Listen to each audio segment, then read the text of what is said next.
ஒரு தம்ம பிரியாணி எப்படி இருக்கணுமோ அதே மாதிரி தொன்ன பிரியாணி. குக்குத் கோமாளியில் சாந்தாக்கா பண்ண தொன்ன பிரியாணி. சாந்தாக்கா இதில் மட்டன் போட்டு பண்ணியிருப்பாங்க. நான் மஷ்ரூமில் தொன்ன பிரியாணி எப்படி பண்ணலான்னு பார்க்கலாமா? இதுக்கு ஃபஸ்ட்டு ஒரு மசாலா வேணும். அதில் எண்ணெயில் சின்ன வெங்காயம், கேஷ்யூ நட், அதுக்கப்புறமா பச்சை மிளகா, மல்லி, அதுக்கப்புறம் புதினா எல்லாத்தையும் நல்லா வதக்கிக்கோங்க. ஆறுனதுக்கப்புறமா கொஞ்சமாக தண்ணி ஊற்றி நல்லா ஃபைன் பேஸ்ட் அரைச்சிட்டு மாற்றி வச்சுக்கோங்க. இப்போ பிரியாணி பாட்டில் எண்ணெய், நெய், பிரியாணி ஸ்பைசஸ்ஸு எல்லாத்தையும் போட்டு வெங்காயம் போட்டு பச்சை வாசனை போனதுக்கப்புறமா இஞ்சி பூண்டு பேஸ்ட் நல்லா வதக்கிக்கோங்க.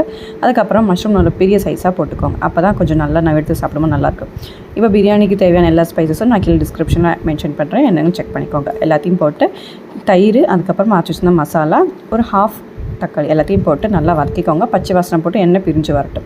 இப்போ இந்த பிரியாணிக்கு தேவையான உப்பும் போட்டு நான் ஜீரக சம்பா அரிசி எடுத்துக்கனால 1க்கு 2 கிளாஸ் தண்ணிங்கிற அளவுக்கு தண்ணி எடுத்து நல்லா கொதி வரும்போது அரிசி போட்டு கடைசியில் நெய் ஊற்றி 15 மினிட்ஸ் நல்லா சிம்மில் வச்சுட்டு அதுக்கப்புறமா 15 நிமிஷம் நல்லா அதிலே விட்டு ரெஸ்ட் பண்ணி விட்டு எடுத்தோம்னா மஷ்ரூம் தொன்ன பிரியாணி ரெடி. கண்டிப்பாக ட்ரை பண்ணி பார்த்துட்டு எப்படி இருக்குன்னு கமெண்ட் செக்ஷனில் சொல்லுங்கள். தேங்க்யூ ஃபார் வாட்சிங்.